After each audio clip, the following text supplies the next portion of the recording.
good morning mga ka-sorry. It's me again, Marilla Baisang Bicolano all around tender. So, today is Friday. So, ayan, ang kulimlim ng panahon. So, kahapon, suspendido yung klase. Kaya yun, nakapunta tayo ng bayan and then, yun, kasama ko yung anak ko kasi, yun nga, ay walang pasok dito sa Camsor. And then, so ngayon, sana ngayon dapat sinuspindi yung klase. Hindi kahapon. Kasi kahapon, maganda yung panahon. Ngayon, umambon, uminit, umambon, umulan. So, ayan, kaya hindi nawala yung sipon natin. Sipon at ubo. So, ayan. So, ayan, mga kasari, good morning. Sana okay kayo. Okay yung kalagayan nyo. So, ingat-ingat tayo kasi, ayan, mahirap magkasakit. So, yan. Kagabi pala ay, yun, kahapon umalis kami pero iniwan ko yung pambayan ng order ko sa Pure Gold pero hindi dumating.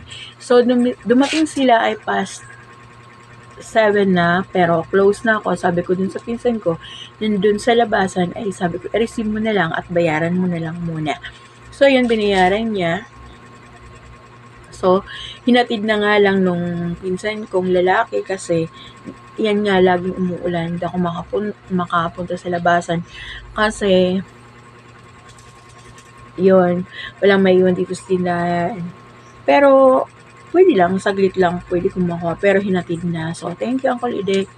And then, so, yan. Ito, yung order ko sa Pure Gold is mahigit 1,548 to be exact. And, so, ito yung mga in-order ko. So, nilabas ko na. So, syempre, yung mga in-order ko is yung may mga promo lang. Hindi ako ayaw kong kumuha ng walang promo. So, ayan, yung Unito tsaka Lemon Square is meron siyang libreng 1.5 na Coke. Tama ba yun, Coke? And then, ito, yung Misty is lumabas na naman yung mga ganito. Tuwing December talaga malabas sila. Ayun, excuse me. So, grabe, ubo natin. And then, yan yung 3 picture Misty Apple. So, laging lumalabas tuwing magpapasko or magdi-December. So, ayan, kumuha na tayo nito. And then, ito, buy 10. So, nakasave tayo ng 20 pesos daw. Ayan. Coffee. And then, ito, Nescafe, yung mga promo. Yan.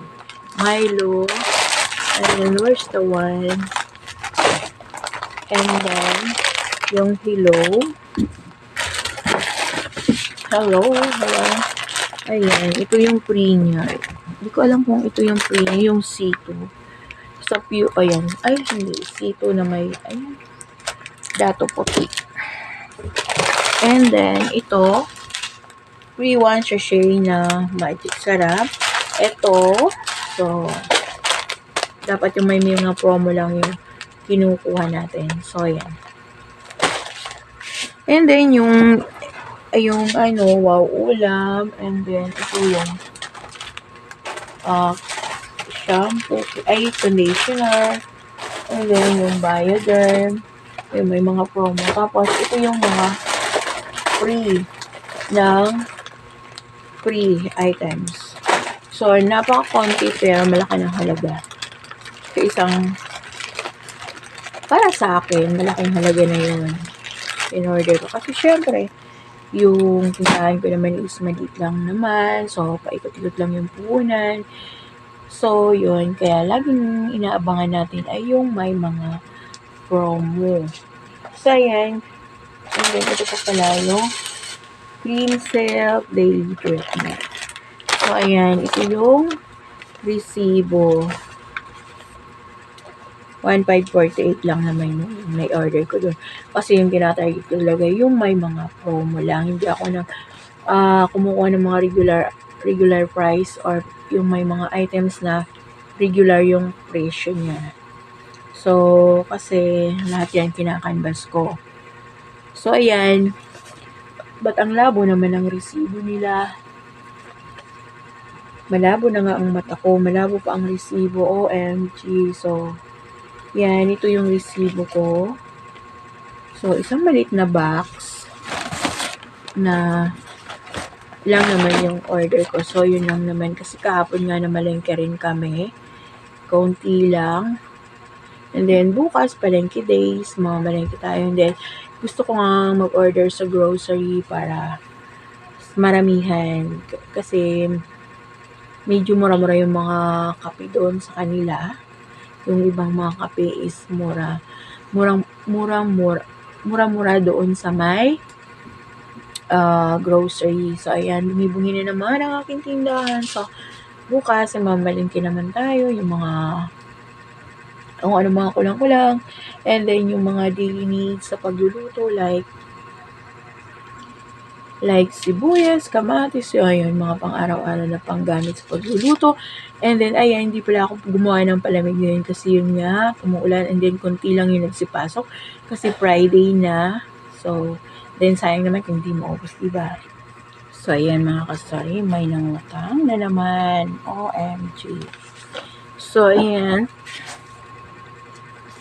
And then, so, yun nga, bukas pa rin today. So, yung mga bibilhin natin ay yung mga gulay, and then yung like sibuyas. So, yung mga pang-daily needs sa pagluluto. So, yan ang ganap natin ngayon. Tumanggap ng order ko sa Pure Gold. So, kagabi kasi sarado na ako. So, sabi ng pinsan ko, bayaran na muna niya. Sabi ko rin, bayaran mo na muna.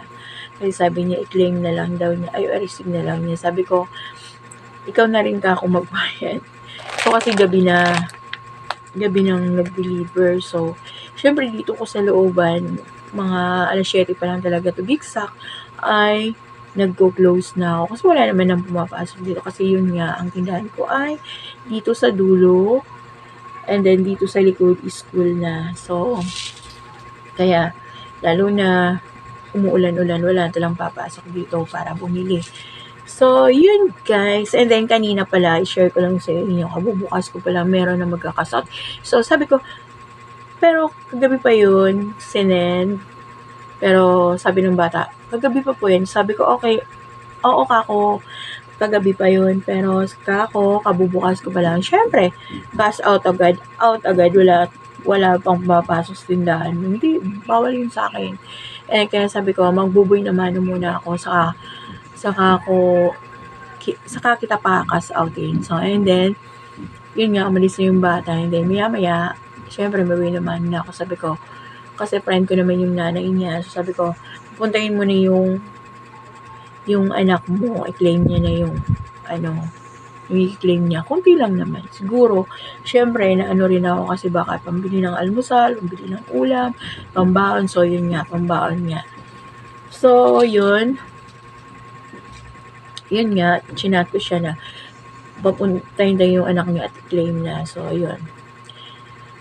Syempre, kayo ba mga kasay? Kasi wala pang buhay naman. Hindi ko yun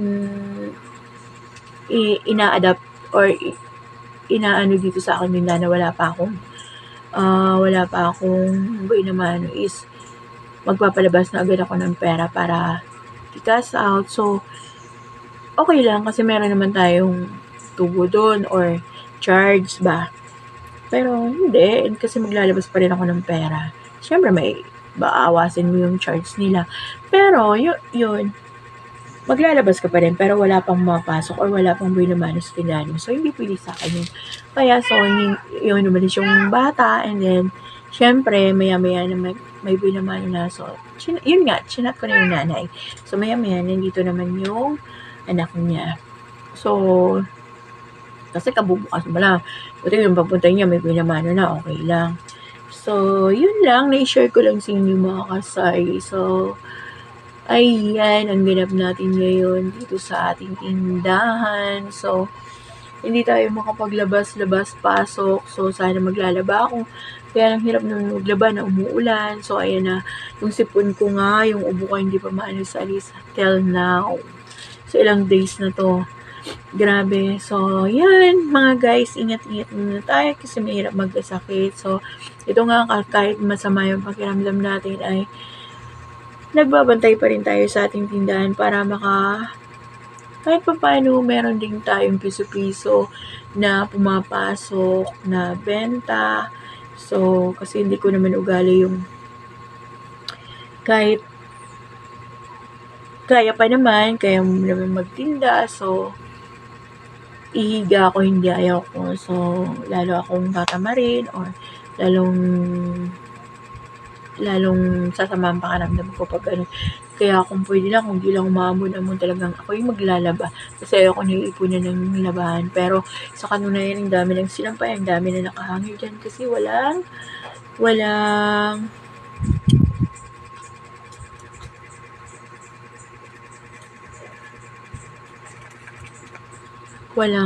magandang panahon, walang magandang init. So, umulan, umambon, so ayan. Sana mamaya okay na rin yung kahit hindi sumikat yung araw, wag lang ng ulan-ulan, ambon-ambon. So, kasi yun talaga tatamaan tayo ng sipon o buot. So, mauwi sa trangkaso, wag naman po sana. So, yun muna guys. Ingat-ingat tayo mga kasari. So,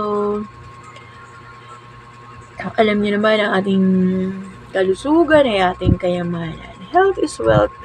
So, kaya ingat-ingat tayo mga kasay. So, yun muna guys. Dito na lang muna ang ating videos, ang ating vlog today.